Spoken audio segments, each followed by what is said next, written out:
Check. Girato per così lo schermo. Buonasera, ringrazio Daniele Pace per aver organizzato la seconda parte della serata di fitoterapia, in particolare parleremo di funghi medicinali, di cui il termine micoterapia. Sono Elena Renier e lavoro per l'Istituto di Micoterapia in Italia e sono socio dell'Istituto Nazionale di Fitoterapia in Inghilterra. La serata sarà in inglese perché abbiamo qui presente una partecipante dal Portogallo e allora avremo le slide in italiano, il resto in inglese.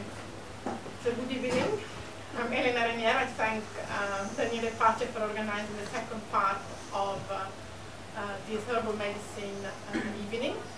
By the way, it's Herbal Medicine National Awareness Week this week, which is a big event where all herbalists in the UK are organizing different events. And so I always do as well every year. And this evening will be dedicated to mycotherapy, which is specifically to medicinal mushrooms. Medicinal mushrooms are a bit different from plants, and we will see why. I've had the pleasure to already introduce myself to quite a few of you, and apart from Daniele Pace, who runs the literary Italian cafe in London, we also have here Mario, who is the technical director, and a few guests. If you'd like to tell me your names, Francesco. Francesca, Silvia from Portugal, Mirella, who is a pharmacist, and by the way, Francesco works on the land, has been working with his dad and helping him in the farm. Although he's not a farmer, he has many more skills. He's ex-bankers. I shouldn't say that. A repented banker. Okay, I would like to keep the talk front to front on an intervention. I can moderate. Can you please put your hands up if you need to make an intervention so we can record everything? Yeah. And I'm going to begin with asking you what knowledge you have about mushrooms. Anyone share? Has anyone heard about medicinal mushrooms at all? None of you. I only heard mushrooms that they were using during the parties. They're not really biomedical. Mushrooms in It parties. is referring to magic mushrooms, Okay. hallucinogenic. Okay, we don't use any poisonous or hallucinogenic mushrooms here. Okay. We're very careful. All the mushrooms used in therapy have been used for hundreds and thousands of years in ancient China. And they're very safe. Mm. Now begin with, I'm going to change the slide. Okay, these are my qualifications.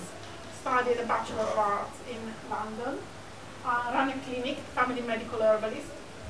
www.familymedicalherbalist.com for those who want to go and follow on the website when I do an event or want to refer some patients to me.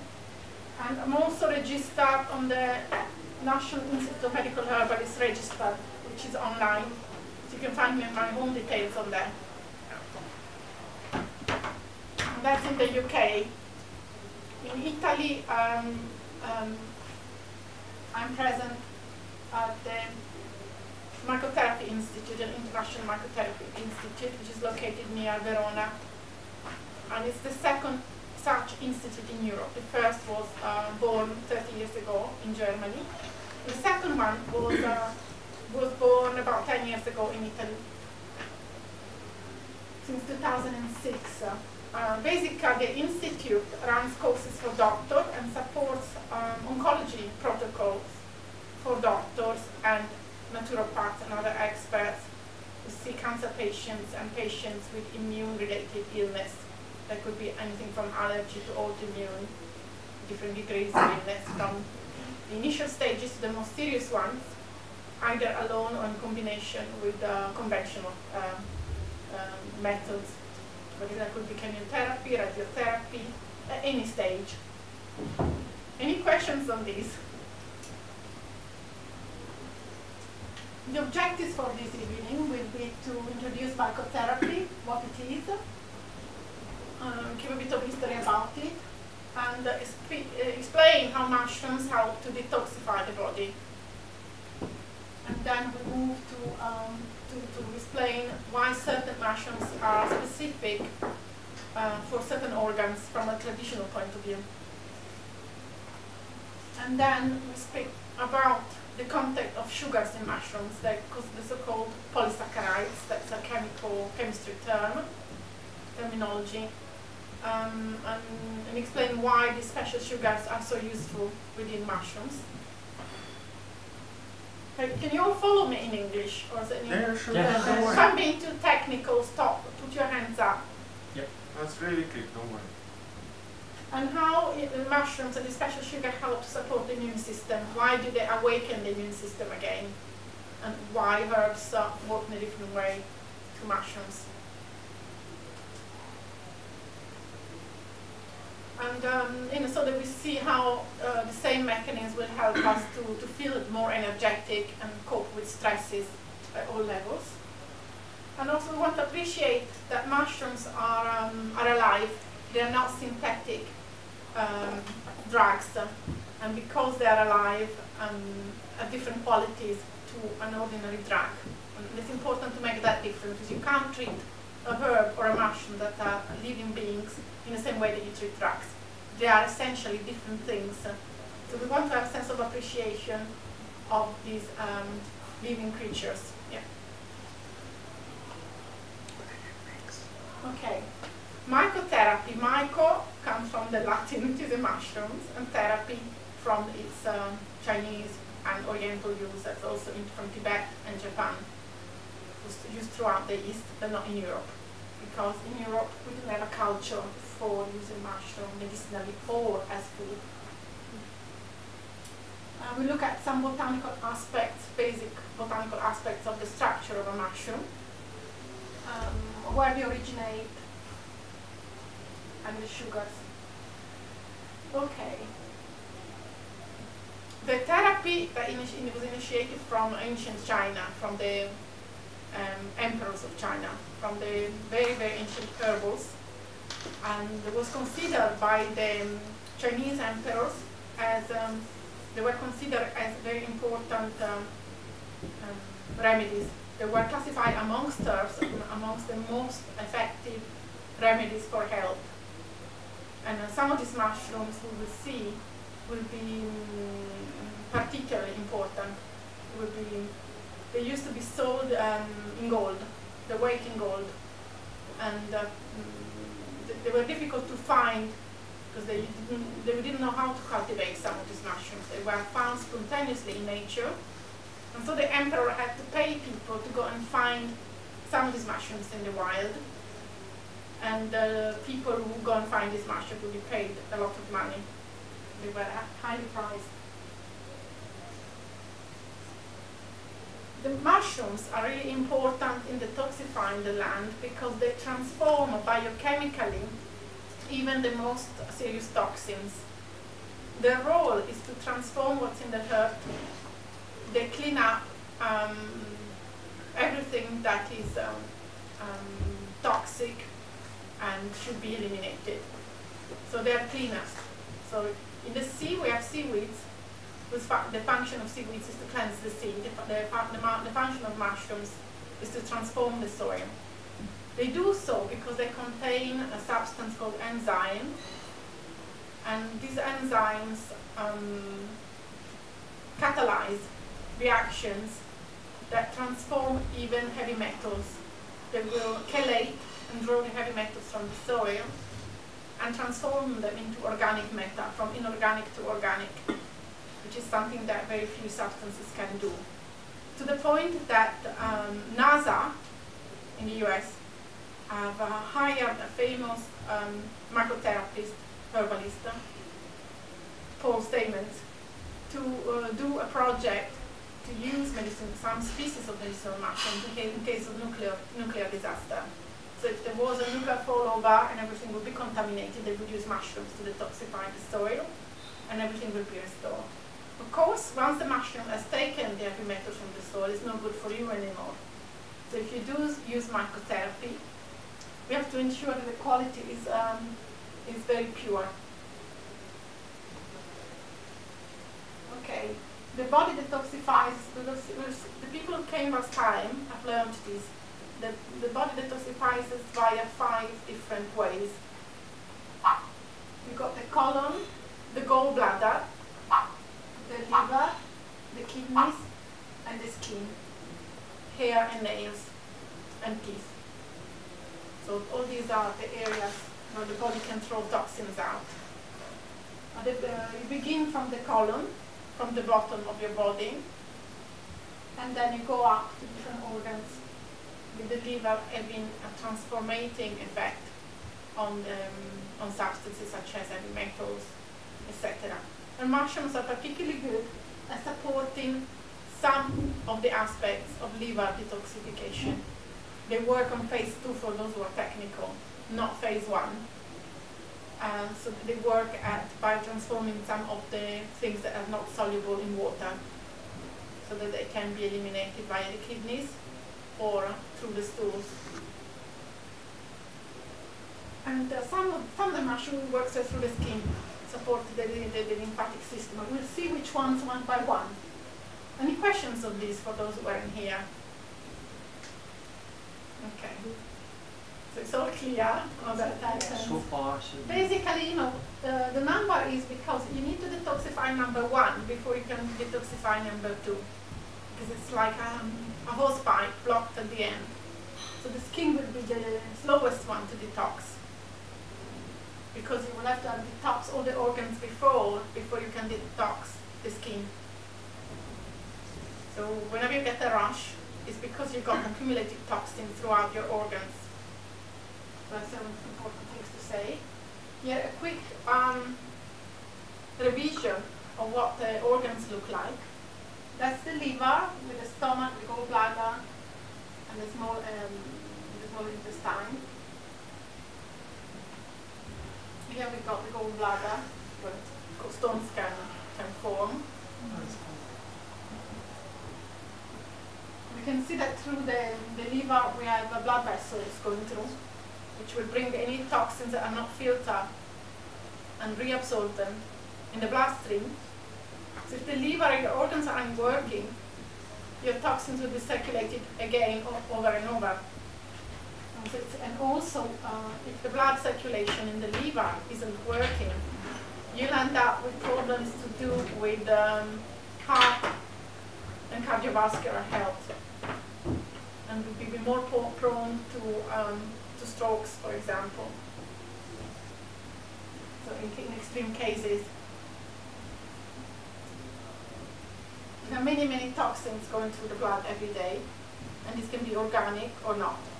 So they can be water soluble or fat soluble, or inorganic, like heavy metals.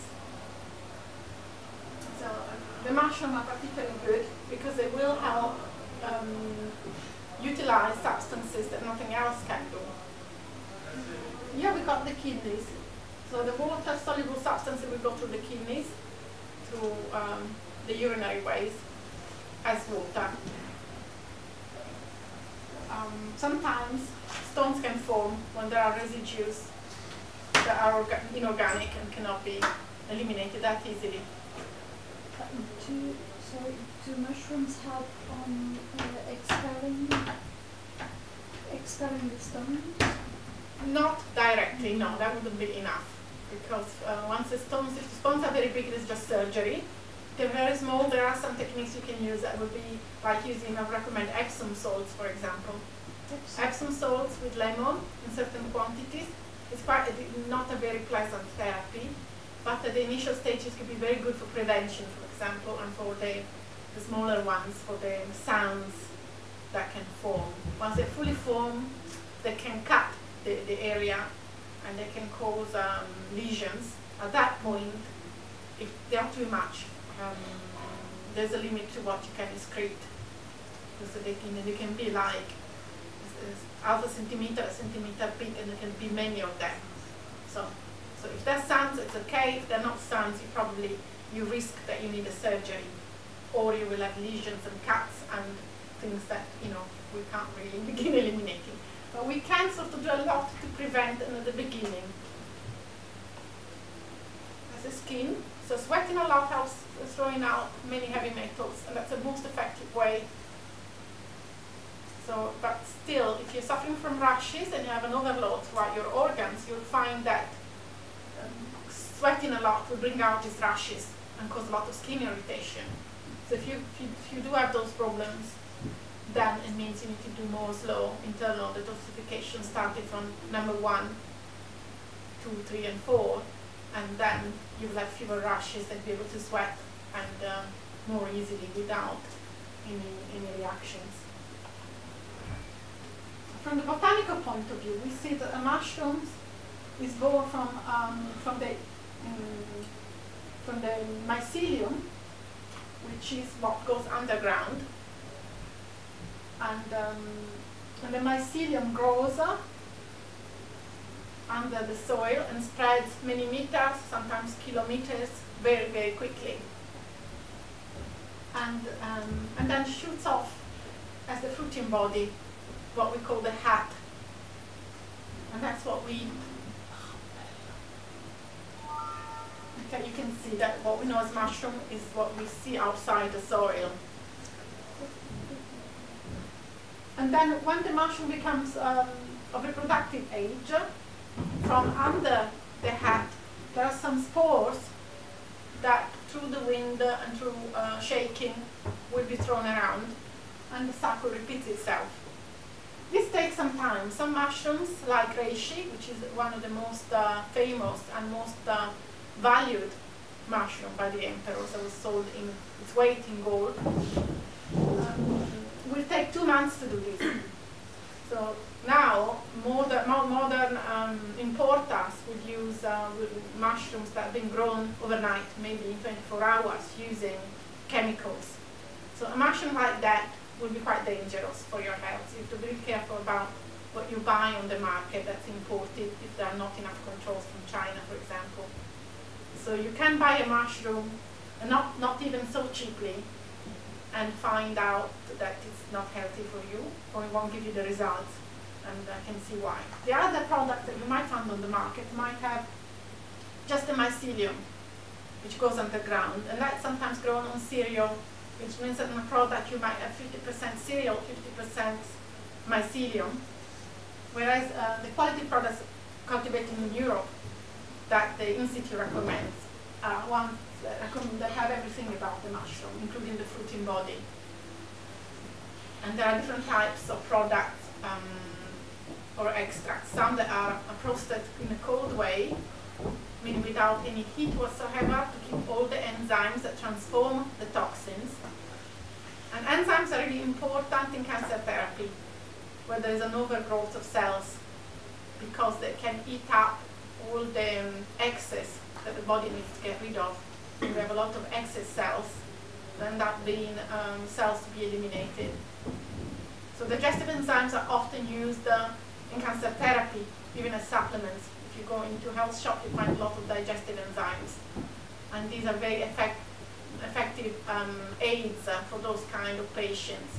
Mushrooms are done naturally, have natural digestive enzymes. And then there are extracts, which are slightly more heated to obtain a more concentrated type of mushroom, still have containing the whole mushroom though. And these are concentrated to obtain more of what the sugars, polysaccharides, can do. And I use more for patients with immune problems, because the polysaccharides are extremely active in balancing the immune system. So you will have extracts which are very concentrated to have 6 times to up to 15 times concentrated amount of mushroom to the vehicle that's used to extract. Whereas the ones that contain the enzymes are maybe 1 to 1. So you have a certain amount of vehicle of extraction and the same amount of mushroom. I'm talking about dried mushrooms, not fresh, of course, because the volume obviously is a lot less when it's dried. So you'll have many kilos of mushrooms to obtain a much smaller amount. So in any case, whatever extras you do, these have to be mushrooms that are dried without dampness, because if there's dampness, you'll end up with molds. And molds can cause things like aflatoxins, toxic kind of substances that can cause ill health. So they have to be controlled in controlled temperature in really dry conditions until all moisture is eliminated, and then either put as powder into capsules or extracted in a way that they are concentrated several times.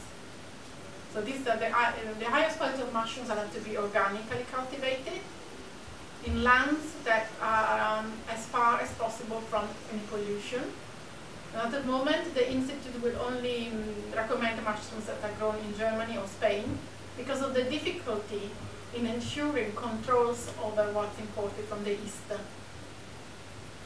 There's a lot of speculation on studying these supplements, and so that people will try and grow them quickly to make profits and sell them relatively expensive for what they are.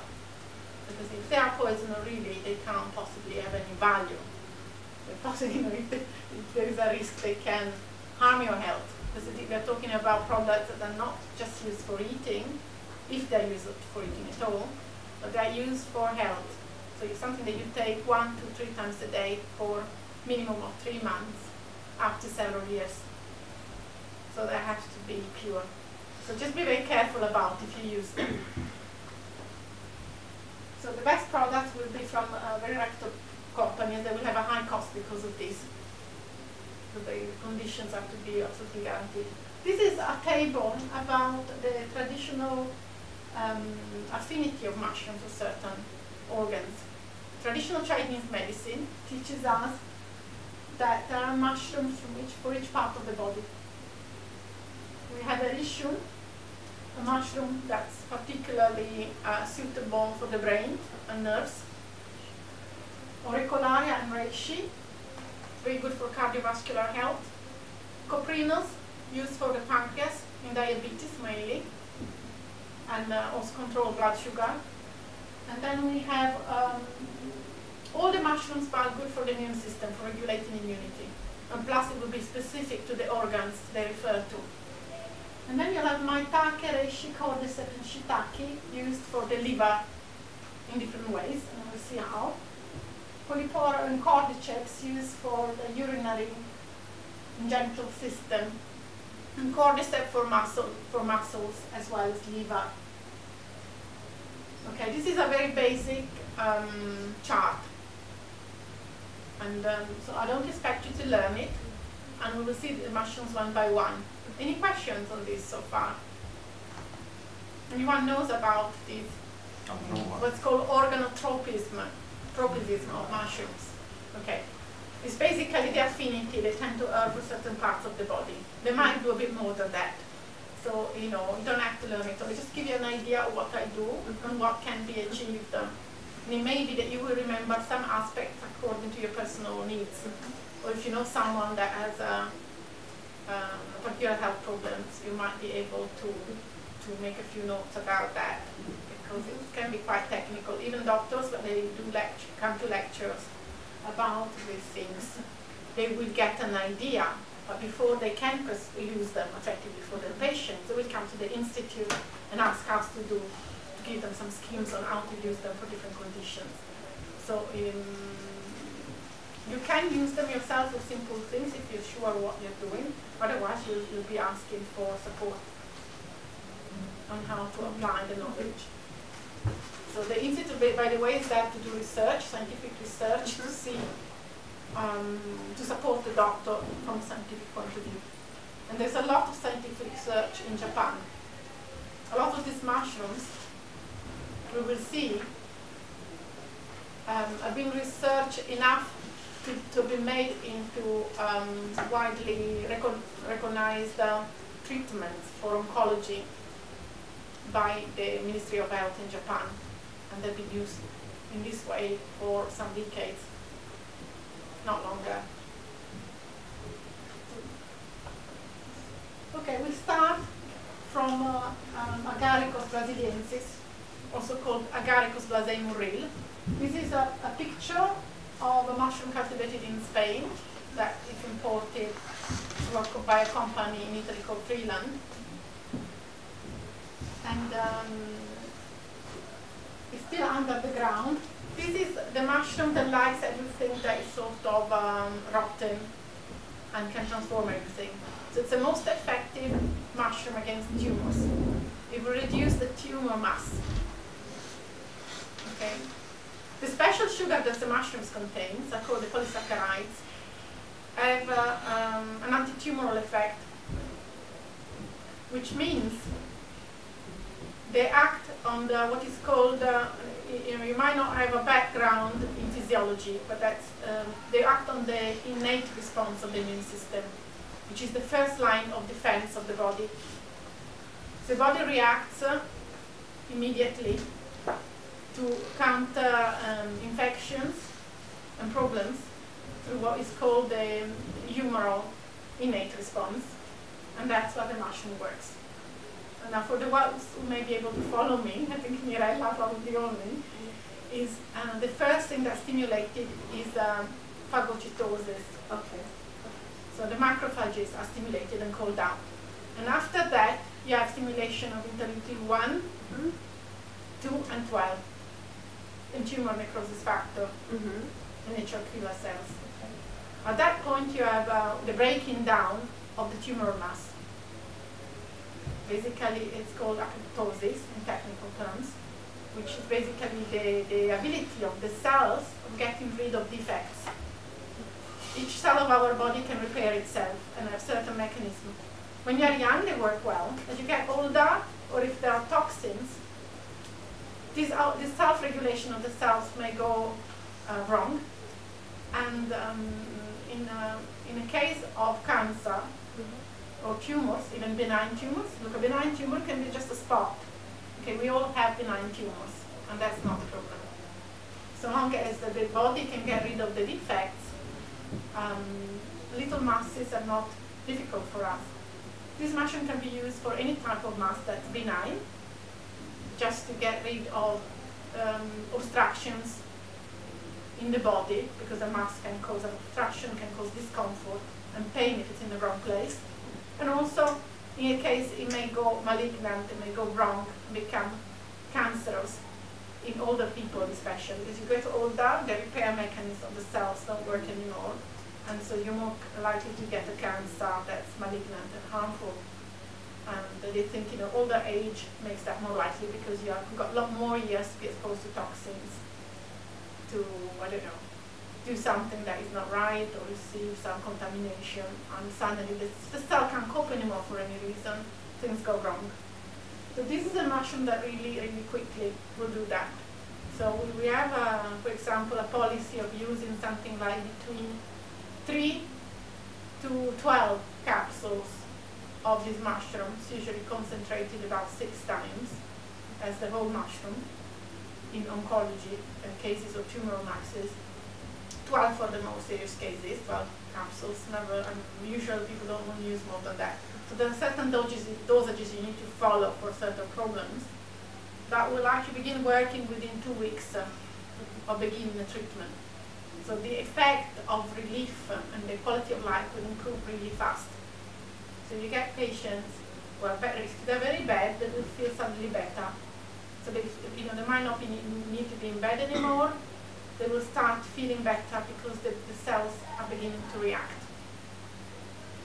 So the way they do so is because our cells sometimes are a bit asleep. We overload our body with a lot of refined sugar.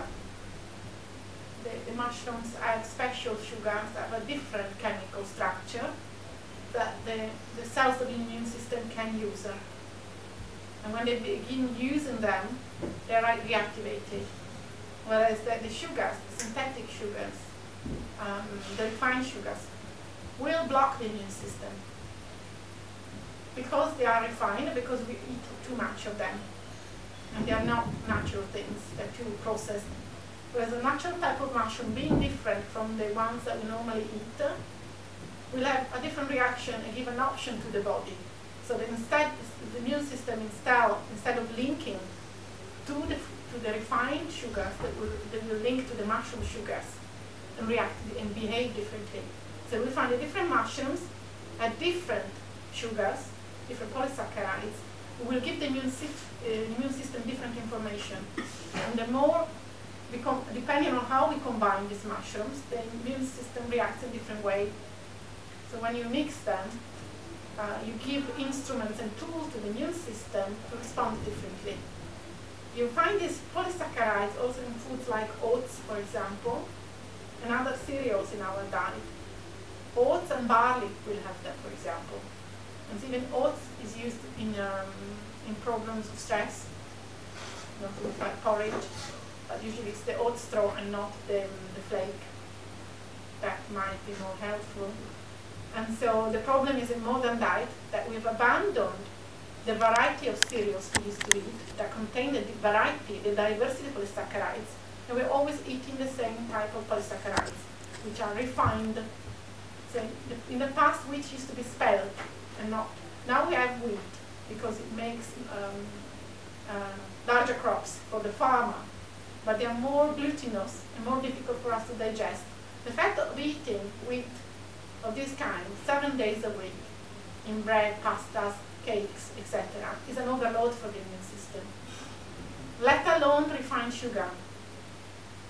So, one of the first pieces of advice to all patients is to cut off, basically, all refined sugar has to be eliminated, replaced maybe with different kinds of raw honey. Yeah. And the second thing, cut down all the refined bread, also because it contains yeast, and yeast can cause molds. But the mushroom is different because it's not a mold. The mushroom contains the fruiting bodies, it's a macro mushroom, and that's what we eat instead of meat. It can be compared to meat. Whereas the molds are the ones that gives infections. So the yeast in bread will feed the molds that we already have in the body. A small amount of these molds is healthy for us because we all have microbes in our intestine to keep us in a certain balance. The problem is that certain of these microbes we have will get too much food from sugars and replicate too fast and offset the balance, the microbial balance of our intestine. Okay. The mushroom, we've got to address that as well to give an alternative. So I don't know, I'm getting really technical here. Is there any questions before I go further? Okay, So, in which form does this mushroom come from? Lyophilized or? These ones can be in two forms. They're all dried mushrooms, dried without dampness in controlled conditions, and they're either unheated and simply dried in a powder and put into a capsule as they are, which means that there is nothing added to it. They're not concentrated, they're exactly in the same mass that they are found once dried. Or the dried mass is then concentrated 6 to 15 times and by extracted maybe in an alcoholic means that is then eliminated to make it into a much more concentrated form for patients who need bigger dosages, and usually used in oncology. So this mushroom is like a treatment. It's not like something you can eat food, daily food. Actually. Some of these are eaten as food as well, but not all of them. But the difference between the food is that if you buy in a supermarket, it's something that you eat, let's say 2-3 times a week. Yeah, exactly. But it's not something you will be taking every day or 3 times a day for many months. So that's the difference. That's why a supplement has to be a lot purer, because otherwise you'll be overloading the body. Okay, Daniele had to say something. No. Another question, sorry. You said these are used for treating tumors, but I'm just curious that people got tumors. Okay, how do they? This is quite of a not conventional way of treating tumors. I'm not saying it's wrong. No, usually there's through a practitioner. They will have either an oncologist, so it's the last a stage. doctor, a herbalist, a naturopath, or a nutritionist. Give them specific advice according to how serious their problem is. They can be taken in with the other treatments together. They don't interact with other treatment. They can be used with anything because they don't interact. Yeah. They don't interact with pharmacy. Like chemotherapy, they don't interact with chemotherapy. There are some mushrooms that will potentiate some type of chemotherapy drugs, likely. But having said that, they do not counter chemotherapy, because chemotherapy is a lot stronger. What they will do is compensate for the aggressiveness of chemotherapy, so that the side effects are a lot less, but they cannot cancel the effect, like eating an ordinary food cannot cancel chemotherapy. Patients are allowed to eat food, they're allowed to have mushrooms as well. Also, 2 capsules up to 12 capsules of mushrooms is such a small amount that cannot counter chemotherapy. So it's completely safe. They might slightly, in some cases, potentiate the effect and make the chemotherapy more effective, because their ability of helping the cell to get rid of the excess cells, to break them down. Because they have this action in helping eliminate errors within the cells, the chemotherapy drugs will be showing more effectiveness. Yeah, because my idea is that I'm against chemotherapy as a principle, okay? Yeah. But I think before says I'm not doing chemotherapy and using mushroom, it's quite a big mental step. I mean, no one will give you that advice. That's up to the oncologist and up to the patient. Unless the patient really doesn't want chemotherapy, it's their choice, but they won't be advised by me or anyone else, because nobody knows. The doctors don't know. Even chemotherapy sometimes is not effective. So exactly, doctors don't know sometimes chemotherapy is really effective, but that's an option. So it's up to people to decide what they want to do. It's an option. At the moment, no one knows exactly what the cure for cancer is. Obviously. All we know is that there is an action in improving the quality of life of serious patients. It does not remove a serious problem. At the initial stage, may be preventative or may block a cancer for some time at the initial stages.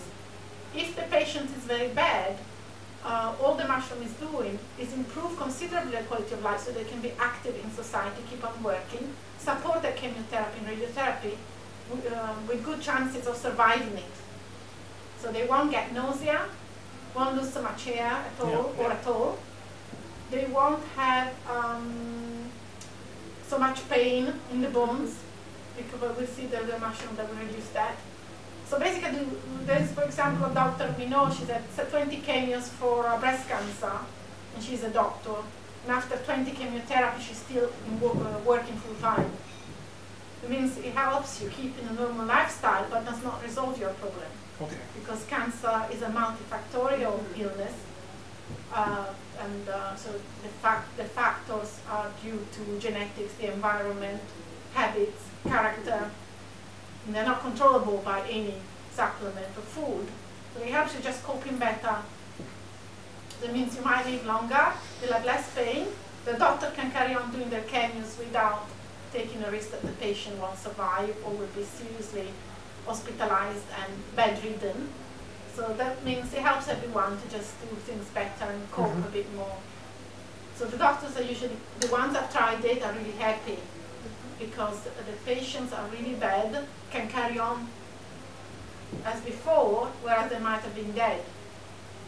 So it just gives them a bit of longer lifespan, how long nobody knows, but it's still worth taking to improve your quality of life.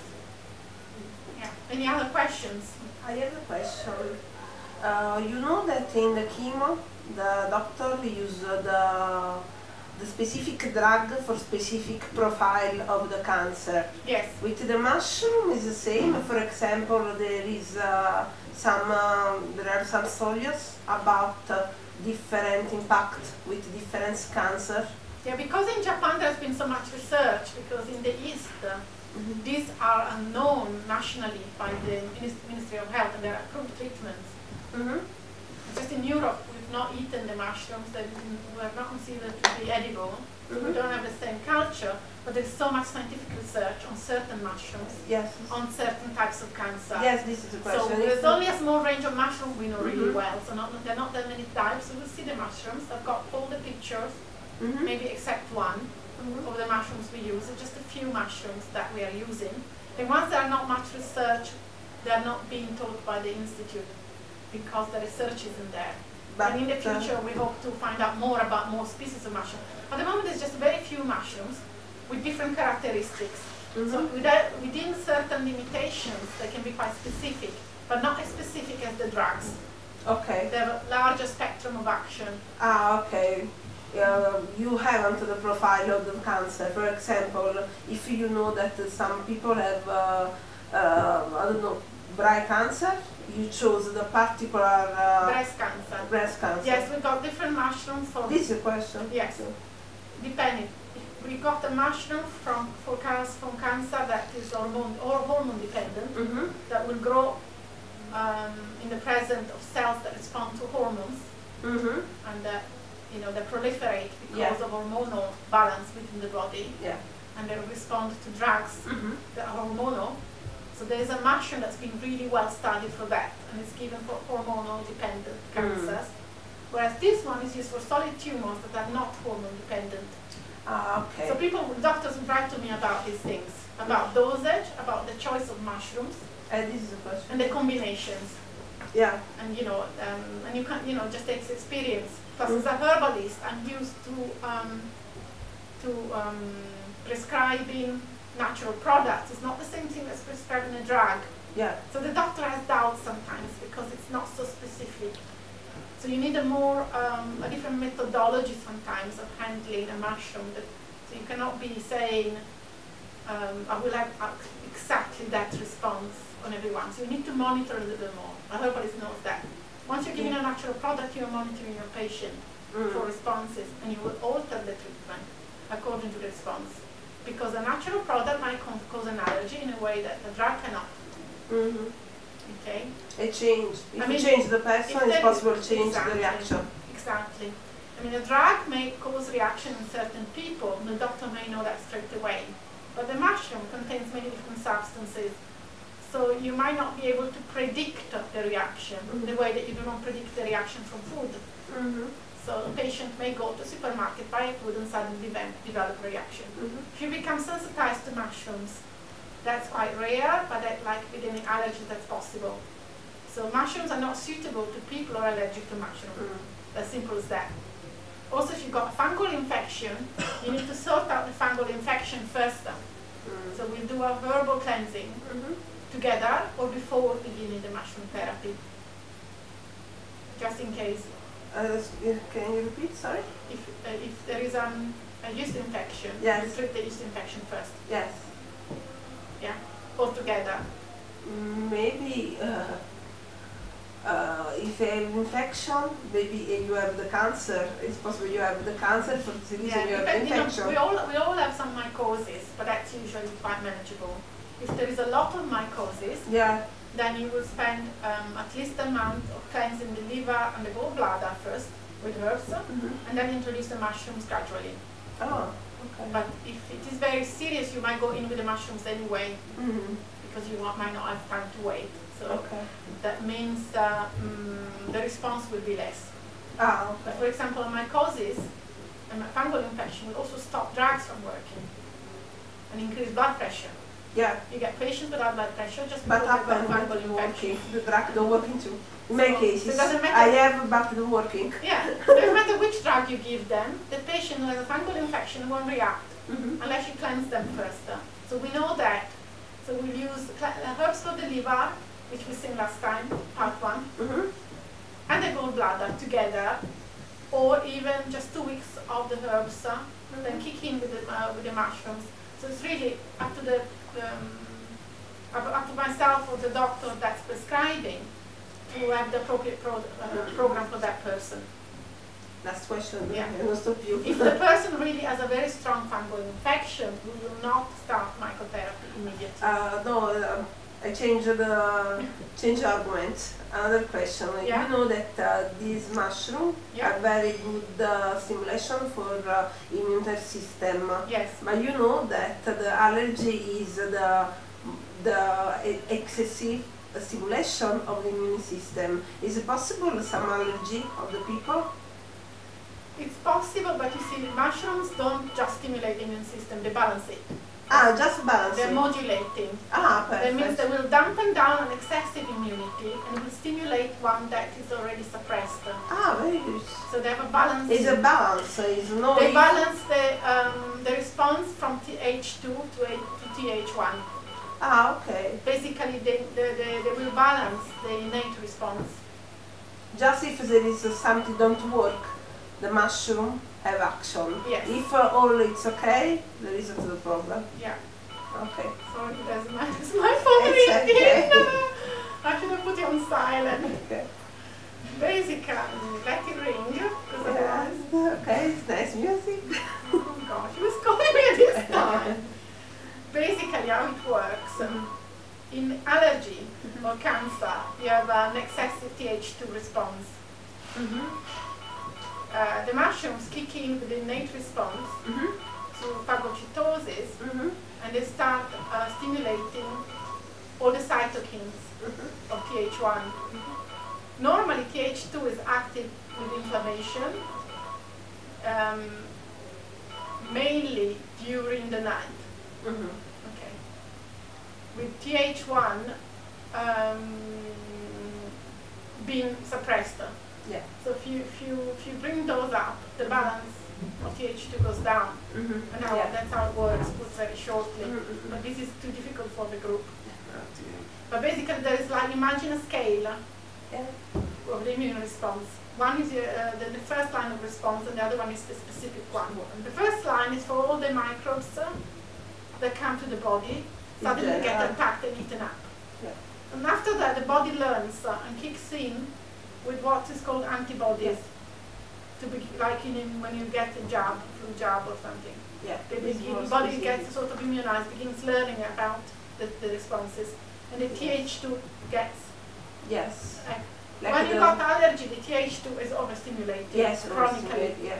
Because something, maybe you had an infection in the Because past. the it's enemy is a That's why very common thing. Yeah, it recognizes something that's not a microbe Dangerous. as something to be attacked, like the pollen. Because the pollen, for example, attaches to pollution, to heavy particles. And the size of them or the chemical shape has overstimulated the body. Or is similar to an infection the body remembers. So it reacts. So you have this constantly overstimulated part of the scale. So that's high and that's one down. And the high one is more active at night. So at night you will have asthma attacks and more likely to get reactions, for example. And then you break it down. In cancer it's the same. So when the mushrooms are big, because they stimulated the innate response and the TH1, they will balance it. That's how they work, put in very simple stuff. I don't know. Is that unclear? Completely No, it's unclear. clear. To you, don't you? Anyway, I didn't want to get into this because that's really chemistry. But basically it's a scale. A part is overactive, the other one is suppressed. So the suppressed one is brought back to normal. The overactive one doesn't have to make that effort. The problem because at the moment my mind make a question is not good. I stop myself. Well, you can ask me later if you want. Yeah, if you think you can explain it to the others, then you can ask. No, it's just with another the question about another sickness that have very confirmation about the immunity system. About the AIDS. Which one? AIDS. HIV. HIV. Yeah. Yes.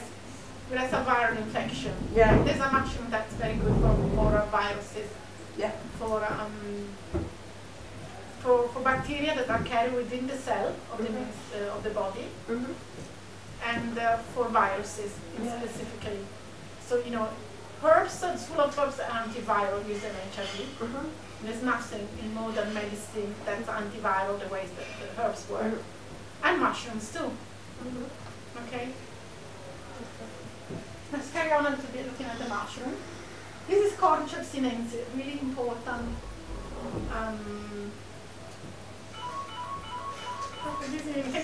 It's a white telephone, if you can answer it. It's inside my bag. Make a pause. Yeah, stop for a minute.